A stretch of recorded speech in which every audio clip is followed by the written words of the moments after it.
Hi అండి, very good morning. So తెలంగాణలో ఈరోజు ఉన్నటువంటి అప్డేట్స్ ఏంటి, అదేవిధంగా ఏపీలో అండ్ ఆల్ ఇండియా కోటాలో ఉన్నటువంటి అప్డేట్స్ ఏంటి అనేది ఒకసారి వీడియోలో చూద్దాము. సో మన ఛానల్ని సబ్స్క్రైబ్ చేసి ఫాలో చేస్తూ ఉండండి, రెగ్యులర్ అప్డేట్స్ అన్నీ వస్తూ ఉంటాయి. అదేవిధంగా వీడియోని లైక్ చేసి మీ ఫ్రెండ్స్ కూడా షేర్ చేయండి, వాళ్ళకు కూడా యూజ్ అవుతుంది. సో వీడియోలోకి వెళ్ళే ముందు ఒకసారి ఈ ఎండి అడ్మిషన్స్ ఎవరికైతే ఇన్స్టిట్యూషనల్ కోటాలో కావాలో సో వాళ్ళంతా కూడా మన నంబర్లో కాంటాక్ట్ చేయండి, 9849068590. సో ఇన్స్టిట్యూషనల్ కోటాలో చాలా వరకు సీట్స్ అయితే ఫిల్ అయిపోతున్నాయనండి. ఎందుకనంటే వాళ్ళకి బీక్యాట్లో వచ్చే ఛాన్స్ లేదు, ఎన్ఆర్ఐలో కూడా వచ్చే ఛాన్స్ లేదు అని ఎవరికైతే కన్ఫామ్గా అర్థమైందో సో వాళ్ళంతా కూడా ఇన్స్టిట్యూషనల్ కోటాలో సీట్ తీసుకోవడానికి ప్రయత్నం చేస్తున్నారు. సో ఎన్ఆర్ఐ కోటాలో ఎంతవరకు రావచ్చు అని అంటే మనకి ఇంతకు ముందు అంటే ఫస్ట్ రౌండ్లో మొన్న జరిగినటువంటి ఫస్ట్ రౌండ్లో ఎన్ఆర్ఐ కోటాలో almost 1,37,000 clinical and non clinical ఇంకొంచెం ఎక్కువ వరకు వచ్చింది. ఒకవేళ క్లినికల్లో చూసుకున్నట్లయితే మీకు సపోజ్ 140 అనుకోండి లాస్ట్ ర్యాంక్ మొన్న, అది మనకి ఇంకా ఒక 40,000 దాకా పెరిగే అవకాశం ఉంటుంది. అలా చూసుకున్నట్లయితే 1,80,000 ర్యాంక్ వరకు వచ్చే ఛాన్స్ ఉంటుంది. ఇంకా పెరిగితే ఇంకో 20,000 పెరిగినా 2 lakhs. సో అది దాటిందనంటే మాత్రం ఎన్ఆర్ఐ కోటాలో కూడా వచ్చే ఛాన్స్ అయితే దాదాపు ఉండకపోవచ్చు. ఒకవేళ వచ్చింది అని అంటే లక్కీగా మీరు అదృష్టవంతులని చెప్పుకోవచ్చు. సో ఇక అంతకంటే పైన ఉన్నవాళ్ళు 180 ఆర్ 2 lakhs పైన ర్యాంక్ ఉన్నవాళ్ళు ఒకవేళ మీ బడ్జెట్ ఓకే అనుకున్నట్లయితే తప్పకుండా ఇన్స్టిట్యూషనల్ కోటాలో మీరు ట్రై చేసుకోవచ్చు. సో మనకి సీట్స్ అయితే చాలా వరకు అవైలబుల్ ఉన్నాయి. ఆల్మోస్ట్ రేడియాలజీ, డెర్మటాలజీ, పీడియాట్రీ, తర్వాత జనరల్ మెడిసిన్, అనస్థీషియా, తర్వాత emergency medicine, ENT, OBG, ophthalmology, general surgery, ఇట్లాంటివన్నీ కూడా దాదాపు అవైలబుల్ ఉన్నాయి. ఆర్థో కూడా ఒకటి రెండు ఉండే అవకాశం ఉంది. ఆల్మోస్ట్ ఆర్థో సీట్స్ అయిపోయాయి, బట్ ఒకటి రెండు కాలేజీల్లో మళ్ళీ వేకెంట్ అయ్యాయని తెలిసింది. సో అలా ఎవరికైనా ఇంట్రెస్ట్ ఉన్నట్లయితే తప్పకుండా 9849068590 నంబర్లో కాల్ లేదా వాట్సాప్లో మెసేజ్ చేయండి. తప్పకుండా మనము సీట్ ఇప్పించడానికి ప్రయత్నం అయితే చేద్దాము. ఇక టాపిక్లోకి వెళ్ళిపోదాము. సో తెలంగాణలో వచ్చేసి మనకి మొన్న 21st రోజు ఈ కాంపిటెంట్ అథారిటీ కోటాలో ఎవరైతే అడ్మిషన్ తీసుకున్నారో, రిపోర్టింగ్ చేసి కంప్లీట్ చేసుకున్నారో సో వాళ్ళు అదే కాంపిటెంట్ అథారిటీ కోటాలో ఏ కేటగిరీలో సో వాళ్ళంతా కూడా ఇన్ కేస్ వాళ్ళకి నిన్నటి వీడియోలో క్లియర్గా ఎక్స్ప్లెయిన్ చేశాను. సో వాళ్ళు ఫ్రీ ఎగ్జిట్ తీసుకోవాలి అని అనుకున్నట్లయితే వాళ్ళకి 23వ తారీఖు దాకా టైం ఇవ్వడం జరిగిందని చెప్పాం కదా. సో దాన్ని ఎక్స్టెండ్ చేయడం జరిగిందనమాట. బట్ అందరికీ కాదు, కొంతమందికి మాత్రమే. ఇప్పుడు నాన్ సర్వీస్ క్యాండిడేట్స్ ఎవరైతే ఉన్నారో admitted into PG medical degree diploma courses under the competent authority quota for the academic year 25-26 is extended up to 5 PM 31 okay 30 తారీఖు జనవరి 2026 వరకు ఎక్స్టెండ్ చేయడం జరిగింది.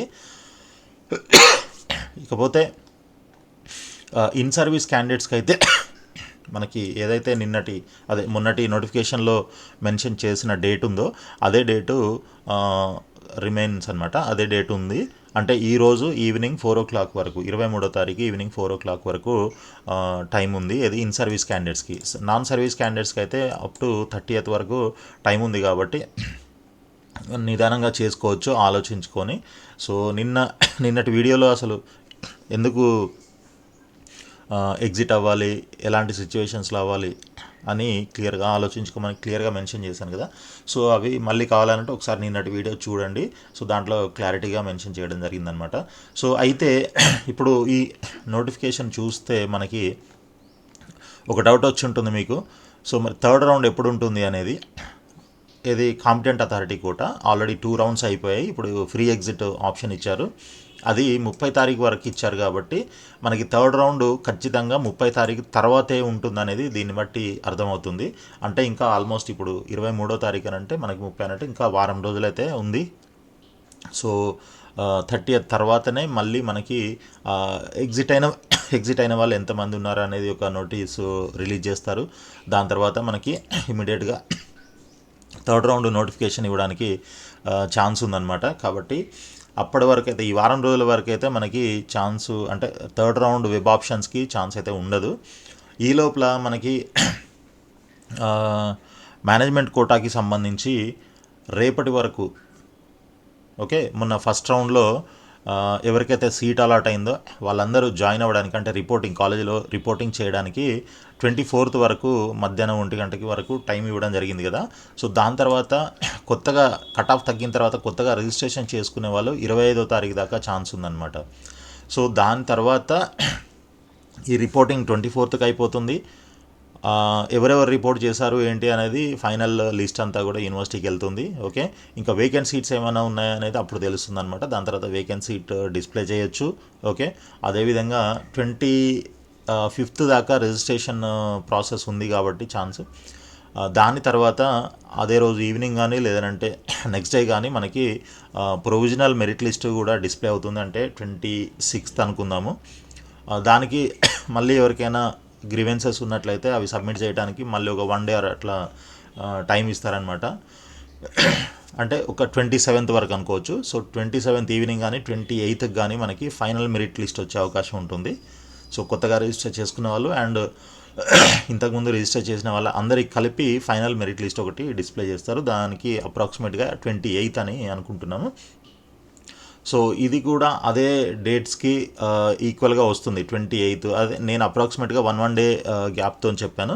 మేబీ 2 days అంటే ప్రొవిజనల్ మెరిట్ లిస్ట్కి గ్రీవెన్సెస్కి 2 days అట్లాంటి ఏమైనా chance ఇచ్చినట్లయితే ఇది కూడా అప్ టు 30 దాకా వెళ్తుందన్నమాట.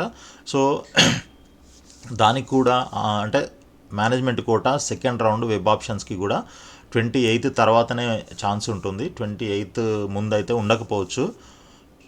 సో ఇది మనకి ఈ నోటిఫికేషన్ని బట్టి అండ్ ఈ మేనేజ్మెంట్ కోటా నోటిఫికేషన్ రిపోర్టింగ్ డేట్ని బట్టి తర్వాత రిజిస్ట్రేషన్ క్లోజింగ్ డేట్ని బట్టి మనకి అర్థమవుతుందన్నమాట. కాబట్టి అప్పటిదాకా టైం ఉంది. ఈ లోపల రిజిస్టర్ చేసుకునే వాళ్ళందరూ రిజిస్టర్ చేసుకోవచ్చు. చెప్పాను కదా మీకు, అంటే ఏ కేటగిరీలో బీలో ఎంత కట్ ఆఫ్ వరకు వచ్చింది ఆల్రెడీ ఫస్ట్ రౌండ్లో, ఎన్ఆర్ఐ కోటాలో ఎంతవరకు వచ్చింది అనేది మీకు క్లియర్గా ఒక వీడియోలో మొన్న ఎక్స్ప్లెయిన్ చేశాను.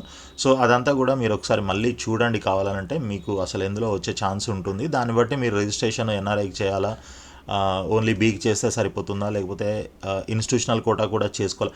ఇన్స్టిట్యూషనల్ కోటాకి అందరూ చేసేసుకోండి, టిక్ పెట్టేసుకోండి ప్రస్తుతానికి. అంటే ఇన్స్టిట్యూషనల్ ఫీజు తెలుసు కదా మీకు, ఎన్ఆర్ఐ ఫీజు ఉంటుంది, దానిపైన ఇంకా కొంత ఎక్కువ అమౌంట్ డొనేషన్ లాగా తీసుకుంటారనమాట based on demand of the branch and college. కాబట్టి ఇన్స్టిట్యూషనల్ కోటా మీరు టిక్ చేయడం వల్ల మీకు ఎక్స్ట్రా రిజిస్ట్రేషన్ ఫీజు అట్లాంటివి ఏమీ ఉండవు. కాబట్టి మీరు జస్ట్ టిక్ చేసి పెట్టుకోండి. ఫ్యూచర్లో ఎప్పుడైనా ఇన్ కేస్ ఇన్స్టిట్యూషనల్ కోటాలో ఏదో ఒక బ్రాంచ్కి మీకు రేట్లు తగ్గినట్లయితే మీరు దాంట్లో అడ్మిషన్ తీసుకోవడానికి ఛాన్స్ ఉంటుంది. కాబట్టి అది ఇన్స్టిట్యూషనల్ కోటా కూడా టిక్ చేసుకోండి. ఇన్ కేస్ ఎన్ఆర్ఐ డాక్యుమెంట్స్ మీ దగ్గర ఉంటే అవి అప్లోడ్ చేసి పెట్టుకోండి. ఎన్ఆర్ఐ కోటాలో కూడా మీరు ట్రై చేసుకోవచ్చు ఇన్ కేస్ మీకు బీలో వచ్చే ఛాన్స్ లేదు అని అనుకుంటే. ఓకే, లేదు బీలో ఖచ్చితంగా మనకు వచ్చే ఛాన్స్ ఉంది అని అనుకున్న వాళ్ళు బీ వరకు చేసుకొని వదిలిపెట్టవచ్చు. ఓకే, సో ఇలా మీరు బీకి సికి అంటే ఎన్ఆర్ఐ కోటాకి అండ్ ఇన్స్టిట్యూషనల్ కోటాకి మూడింటికి చేసుకోవడం వల్ల నష్టమేం లేదు. ఎన్ఆర్ఐ చేయాలంటే మాత్రం మీకు సి కేటగిరీ, బీ కేటగిరీ చేయాలంటే మామూలు అందరు పెట్టే డాక్యుమెంట్సే పెట్టచ్చు, సరిపోతుంది. ఎన్ఆర్ఐ కోటాకి పెట్టాలంటే మాత్రం స్పాన్సర్షిప్ లెటరు ఇంకా మీ దగ్గర వేరే డాక్యుమెంట్స్ ఎన్ఆర్ఐ డాక్యుమెంట్స్ ఉంటే అవి కూడా కలిపి పెట్టేసేయచ్చు. ఇన్స్టిట్యూషనల్ కోటాకి యాక్చువల్గా అయితే ఇన్స్టిట్యూషనల్ స్పాన్సర్షిప్ లెటర్ ఒకటి తీసుకురావాల్సి ఉంటుంది, కానీ అది మ్యాండేటరీ కాదు. అది లేకపోయినా కూడా ఇన్స్టిట్యూషనల్ కోటా ఎస్ అని పెట్టేసి మీరు టిక్ చేసేసి పెట్టేస్తే మీకు తర్వాతనైనా ఇన్స్టిట్యూషనల్ కోటాలో సీట్ తీసుకోవడానికి ఛాన్స్ ఉంటుంది. మీరు ఆ టిక్ పెట్టకుండా వదిలేసినట్లయితే ఇన్స్టిట్యూషనల్ కోటాలో రేట్లు తగ్గినా కూడా మీరు తీసుకోవడానికి ఛాన్స్ ఉండదన్నమాట. కాబట్టి ఇప్పుడే ఇన్స్టిట్యూషనల్ కోటా కూడా ఎస్ పెట్టేసుకోండి. దానికి ఏం సబ్మిట్ చేయని అవసరం లేదు, ఎక్కువ మీరు ఫీజు ఏమి పే చేయాల్సిన అవసరం కూడా ఉండదు. అది మనకు ఫ్రీగా ఎవరైనా పెట్టేసుకోవచ్చు. ఓకే, బీకి చేశారంటే ఇన్స్టిట్యూషనల్ కోటా కూడా మీరు పెట్టేసుకుంటే బెటర్. అది నా సజెషన్, తర్వాత డెసిషన్ మీది. ఎన్ఆర్ఐ కోటా ఒకటి మాత్రం డాక్యుమెంట్స్ ఉండాలి, ఆ డాక్యుమెంట్స్ లేకుండా అయితే మీరు పెట్టలేరు అనమాట. సో దానికి కొంత టైం ఉంటుంది. ప్రస్తుతానికి స్పాన్సర్షిప్ లెటర్ ఒకటే అడిగారు కాబట్టి అదొకటి పెట్టుకొని తర్వాత మీరు ఈ లోపల మిగిలిన డాక్యుమెంట్స్ అన్నీ రెడీ చేసుకునే అవకాశం కూడా ఉంటుంది. కాబట్టి అది కూడా ట్రై చేసుకోండి. ఇన్ కేస్ అలాంటి ఏదైనా మీకు డాక్యుమెంట్స్ పరంగా ఏమైనా డౌట్స్ కానీ లేదంటే మీ దగ్గర డాక్యుమెంట్స్ లేకపోయినా ఎలా చేయాలి ఏం చేయాలి అనేది మీకు ఏమైనా సజెషన్ కావాలనంటే స్క్రోలింగ్లో కనిపిస్తున్నటువంటి నెంబర్కి కాల్ చేయండి. సో దట్ మీకు ఎలా చేయాలి ఏంటి అనేది నేను చెప్తాను మీకు. సో ఇది మనకి బీ క్యాట్కి సంబంధించి ఎలా ఎందుకు అదే ఎవరెవరు రిజిస్టర్ చేసుకోవాలి ఏంటి అనేది కట్ ఆఫ్లేమో ప్రీవియస్ వీడియోలో ఉన్నాయి. ఆ, మిగిలినవన్నీ ఇప్పుడు మీకు చెప్పాను కదా. సో దీన్ని బట్టి మీకు క్లియర్గా ఒక క్లారిటీ వచ్చిందని అనుకుంటున్నాను. రైట్, ఇకపోతే మనకి ఆల్ ఇండియా కోటాకి సంబంధించి ఆల్ ఇండియా కౌన్సిలింగ్కి సంబంధించి ఆల్రెడీ థర్డ్ ఫేజ్కి సంబంధించి మనకి రిజిస్ట్రేషను చాయిస్ ఫిల్లింగ్ అయితే ఆన్గోయింగ్ అనమాట. ఇది అప్ టు 26th Jan దాకా ఉందన్నమాట, అంటే నెక్స్ట్ మండే దాకా. ఓకే, దాని తర్వాత 29th మనకి రిజల్ట్ వచ్చే అవకాశం ఉంది. తర్వాత 30th నుంచి 6th February వరకు రిపోర్టింగ్ టైం అనమాట. ఓకే, సో ఇక్కడ చూడండి మనకి 30th Jan దాకా, జాన్ నుంచి మనకి ఇది ఇస్తున్నారు, అంటే 29th రిజల్ట్స్ వస్తాయి కదా. సో ఇక్కడ చూడండి మనకి ఈ ఎక్స్టెండ్ చేసిన డేట్ కూడా మనకి ఆల్మోస్ట్ 30th వరకు ఉందన్నమాట. అంటే ఇక్కడ నుంచి ఫ్రీ ఎగ్జిట్. ఇప్పుడు ఆల్ ఇండియా కోటాలో ఎవరికైనా సీట్ వచ్చినట్లయితే 29th రోజు రిజల్ట్ వస్తుంది కాబట్టి ఇది చూసుకొని, ఒకవేళ ఇక్కడ ఆల్ ఇండియా కోటాలో సీట్ వచ్చింది అని అంటే దీంట్లో నుంచి ఎగ్జిట్ అవ్వచ్చు అనమాట. ఇది ఇక్కడ ఉన్నటువంటి లింక్. ఇప్పుడు అర్థమైంది కదా ఈ 30th దాకా ఎందుకు పెట్టారు అనేది. సో ఇది అర్థం చేసుకొని దీని ప్రకారంగా మీరు ఆల్ ఇండియా కోటాలో ఎవరెవరైతే ఆప్షన్స్ పెట్టుకుంటున్నారో, అదే చాయిస్ ఫిల్లింగ్ చేస్తున్నారో, రిజిస్టర్ చేసుకున్నారో, సో వాళ్ళంతా కూడా 29th వరకు చూసి దాని తర్వాత మీరు ఇక్కడ నుంచి ఫ్రీ ఎగ్జిట్ అయితే అవ్వచ్చు. ఇది ఒక మంచి ఛాన్స్ అని చెప్పుకోవచ్చు మనము. రైట్, ఇకపోతే మనకి మొన్న వేకెన్సీ లిస్ట్ అంతా కూడా డిస్ప్లే చేయడం జరిగింది. ఇది మన థర్డ్ రౌండ్ కోసం ఆల్ ఇండియా కోటాలో clear vacancy and virtual vacancy అని రెండు ఉంటాయి. మీరు దేంట్లో సీట్స్ ఉన్నాయి అని చూసుకొని దాంట్లోనే పర్టికులర్గా దీంట్లో పెట్టాలా, అదే క్లియర్ వేకెన్సీ మాత్రమే ఆప్షన్స్ పెట్టుకోవాలా లేదంటే వర్చువల్ పెట్టుకోవాలా అని కొంతమందికి డౌట్ ఉన్నట్లుంది. సో అలా ఏం లేదు, మీరు దీంట్లో ఉన్నవి దాంట్లో ఉన్నవి రెండు కలిపి కూడా పెట్టేసుకోవచ్చు.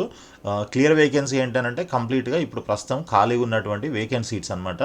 ఈ వర్చువల్ వేకెన్సీ ఏంటంటే ఇప్పుడు ఇవి ఆల్రెడీ కొంతమందికి అలాట్ అయ్యి ఉన్నాయి, కానీ వీళ్ళు మళ్ళీ నెక్స్ట్ రౌండ్కి అప్గ్రేడ్ అయ్యే అవకాశం ఉందన్నమాట.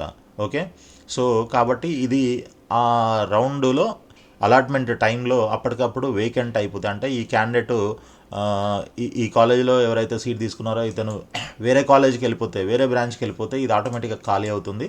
సో ఈ ఖాళీ నెక్స్ట్ క్యాండిడేట్కి అవైలబుల్గా ఉంటుంది అనమాట అప్పటికప్పుడు. సో ఇవి కూడా మీరు పెట్టేసుకోవచ్చు. సో ఇది వేకెన్సీ, అదే మన వర్చువల్ వేకెన్సీ లిస్ట్ అనమాట. ఇదంతా కూడా మీరు గోత్రూ అవ్వచ్చు. ఇప్పుడు మనకి కావాలంటే ఏపీలో ఏమేమి ఉన్నాయి, ఎక్కడెక్కడ ఉన్నాయి అనేది ఇక్కడ క్లియర్గా మెన్షన్ చేసి ఉంటుంది. సో ఈ స్టేట్ వైజ్ మీరు చెక్ చేసుకోవచ్చు అనమాట. ఓకే, ఆల్ ఇండియా కోటాలో వస్తే మీరు ఇక్కడ నుంచి కూడా, అంటే ఇప్పుడు మనకు సపోజ్ నేను ఏపీ చెప్పాను, బట్ మనకి తెలంగాణ కూడా ఉంటుంది. సో తెలంగాణ కాలేజెస్లో వచ్చినా, లేదు మనకి వేరే ఏ స్టేట్లో ఆల్ ఇండియా కోటాలో సీట్ వచ్చినా కూడా వెళ్ళిపోతాము అని అనుకుంటే 29th వరకు చూసుకొని, ఒకవేళ దాంట్లో మీకు సీట్ వచ్చినట్లయితే మీరు ఇక్కడ ఎగ్జిట్ అవ్వచ్చు అనమాట తెలంగాణలో. సో అందుకనే 30 తారీఖు వరకు ఎక్స్టెండ్ చేసినారు. సో ఇది మనకి ఇప్పటి వరకు ఉన్నటువంటి లేటెస్ట్ అప్డేట్స్ అనమాట. నెక్స్ట్ మనకి ఏపీలో తీసుకున్నట్లయితే నిన్నటితోని మనకి కౌన్సిలింగ్, అదే మన కట్ ఆఫ్ తగ్గిన తర్వాత న్యూ రిజిస్ట్రేషన్స్ అన్నీ కూడా క్లోజ్ అయ్యాయి. ఓకే, సో దాని తర్వాత మళ్ళీ మనకి ఈరోజు మేబీ మెరిట్ లిస్ట్ ఏదైనా రావచ్చు, ఈరోజు కానీ రేపు కానీ ప్రొవిజనల్ మెరిట్ లిస్ట్ ఒకటి డిస్ప్లే చేస్తారు. దాంట్లో ఎవరెవరైతే రిజిస్టర్ చేసుకున్నారో వాళ్ళ డీటెయిల్స్ అన్నీ కూడా పర్ఫెక్ట్గా ఉన్నాయా లేదా, ఏదైనా మిస్టేక్ జరిగిందా అనేది మీ డీటెయిల్స్ అన్నీ మీరు చెక్ చేసుకొని ప్రొవిజనల్ మెరిట్ లిస్ట్ డిస్ప్లే చేసినప్పుడే మీకు ఒక గ్రీవెన్సెస్కి డేటు, టైము అండ్ ఒక మెయిల్ ఐడి ఇస్తారు. సో మీకు అట్లాంటి ఇష్యూస్ ఏమైనా ఉన్నట్లయితే మాకు ఇది ప్రాబ్లం ఉంది అని చెప్పేసి మీరు ఒక మెయిల్ రాయొచ్చు, లేదా వాళ్ళు అడిగిన డాక్యుమెంట్స్ ఏమైనా మిస్ అయినట్లయితే ఆ డాక్యుమెంట్స్ మెయిల్లో అటాచ్ చేసి పంపించినట్లయితే మళ్ళీ మిమ్మల్ని అందులో ఇంక్లూడ్ చేసి క్లియర్గా మళ్ళీ ఫైనల్ మెరిట్ లిస్ట్లో యాడ్ చేయడం జరుగుతుంది అనమాట. అంటే మనకి ప్రొవిజనల్ మెరిట్ లిస్ట్లో ఎలిజిబుల్ వాళ్ళు ఉంటారు, ప్లస్ కొంతమంది నాట్ ఎలిజిబుల్ క్యాండిడేట్స్ లిస్ట్ కూడా ఇంకోటి సపరేట్గా పెట్టే అవకాశం ఉంటుంది. నాట్ ఎలిజిబుల్లో ఉన్న వాళ్ళంతా డెఫినెట్గా మెయిల్ పెట్టి దాంట్లో ఎందుకు నాట్ ఎలిజిబుల్ అనే రీజన్ కూడా మెన్షన్ చేస్తారు కాబట్టి అది కూడా మీరు మెయిల్లో క్లియర్గా మెన్షన్ చేసి రాసి దానికి సంబంధించిన డాక్యుమెంట్స్ అటాచ్ చేసి మెయిల్ పెట్టొచ్చు. అండ్ ఆల్రెడీ ఎలిజిబుల్ క్యాండిడేట్స్ లిస్ట్లో ఉన్నా కూడా కొంతమందికి ఇప్పుడు ఇన్స్టిట్యూషనల్ కోటా కానీ ఎన్ఆర్ఐ కోటా కానీ ఎస్ అని రాకపోతే, అంటే మీరు ఆల్రెడీ రెండింటికి అప్లై చేసినా కూడా ఒక్కొక్కసారి ఎన్ఆర్ఐ డాక్యుమెంట్ సరిగా లేక అక్కడ నాట్ ఎలిజిబుల్ నో అని రావడం, లేదంటే ఎస్ అని రాకపోవడమో ఉంటుంది. సో అలాంటి వాళ్ళు ఎవరైనా ఉన్నట్లయితే మళ్ళీ దానికి సంబంధించిన డాక్యుమెంట్స్ మెయిల్ చేసినట్లయితే మీకు ఫైనల్ మెరిట్ లిస్ట్లో క్లియర్గా మీ యొక్క నేమ్ యాడ్ అవుతుంది అనమాట, ఇంక్లూడ్ చేసి మళ్ళీ ఫైనల్ మెరిట్ లిస్టు రిలీజ్ చేస్తారు. కాబట్టి ఇవన్నీ కూడా జాగ్రత్తగా మీరు పాయింట్ టు పాయింట్ చెక్ చేసుకోవాల్సి ఉంటుంది క్లియర్గా. ఓకే, సో మీకు ఏమైనా డౌట్స్ ఉన్నట్లయితే మీరు కింద నంబర్లో కాంటాక్ట్ చేయండి, వాట్సాప్లో మెసేజ్ చేయండి. ఫస్ట్ మీకు ఏమైనా రిక్వైర్మెంట్స్ ఉన్నా, లేకపోతే డౌట్స్ ఉన్నా, గైడెన్స్ కావాలన్నా, ఇలాంటి వాటికి మీరు తప్పకుండా స్క్రోలింగ్లో ఉన్నటువంటి నెంబర్కి కాల్ చేసి మాట్లాడచ్చు, లేదంటే వాట్సాప్లో మెసేజ్ చేయండి. సో ఇదండి ఈరోజు ఉన్నటువంటి కంప్లీట్ క్లియర్ అప్డేట్స్. ఇదంతా కూడా మీకు నచ్చిందని అనుకుంటున్నాను, మీకు యూజ్ అవుతుందని అనుకుంటున్నాను. అండ్ చెప్పాను కదా, మీకు ఎండి ఎంఎస్ అడ్మిషన్స్ ఇన్స్టిట్యూషనల్ కోటాలో కావాలంటే తప్పకుండా 9849068590 నంబర్లో కాంటాక్ట్ చేయండి. సీట్స్ అయితే దాదాపు మ్యాక్సిమం ఫిల్ అవ్వడానికి వస్తున్నాయి. సో వీలున్నంత తొందరగా మీరు మీకు సీట్ రాదు అన్న ఇది ఉంటే ఖచ్చితంగా మీరు ఇన్స్టిట్యూషనల్ కోటాలో ట్రై చేసుకోవడం బెటరు. ముందే చెప్పాను కదా, ఇన్స్టిట్యూషనల్ కోటా మీరు టిక్ పెట్టండి. ఏపీలో ఆ ఛాన్స్ లేదు, లెటర్ తీసుకొస్తేనే అక్కడ ఇన్స్టిట్యూషనల్ కోటా చూజ్ చేసుకుని క్లెయిమ్ చేసే అవకాశం ఉంది. బట్ తెలంగాణలో అలా కాదు, లెటర్ అవసరం లేదు, మ్యాండేటరీ కాదు అప్లోడ్ చేయడము. ఉంటే చేయొచ్చు. ఆల్రెడీ ఎవరైతే ఇన్స్టిట్యూషన్ కోటాలో కన్ఫర్మ్ చేసుకున్నారో అడ్మిషనో, కాలేజీ నుంచి లెటర్ ఇస్తారో ఆ లెటర్ తీసుకొచ్చి ఇక్కడ అప్లోడ్ చేసుకోవచ్చు. బట్ మిగిలిన వాళ్ళు లెటర్ చేయకపోయినా కూడా ఇన్స్టిట్యూషన్ క్లెయిమింగ్ ఇన్స్టిట్యూషన్ కోటా అని ఉన్న దగ్గర ఎస్ అని పెట్టుకుంటే, కావాలంటే మీరు తర్వాతనైనా కూడా ఏదో ఒక ఇన్స్టిట్యూషన్లో తక్కువలో దొరికినప్పుడు వెళ్ళడానికి ఛాన్స్ ఉంటుందన్నమాట. సో ఇది ఒక పాయింట్ గుర్తుపెట్టుకొని మీరు అందరూ రిజిస్టర్ చేసుకోండి జాగ్రత్తగా. రైట్, వీడియోని లైక్ చేసి మీ ఫ్రెండ్స్ కూడా షేర్ చేయండి. మన ఛానల్ని సబ్స్క్రైబ్ చేసి ఫాలో చేస్తూ ఉండండి. ఆల్ ది బెస్ట్ అండి. Thank you so much.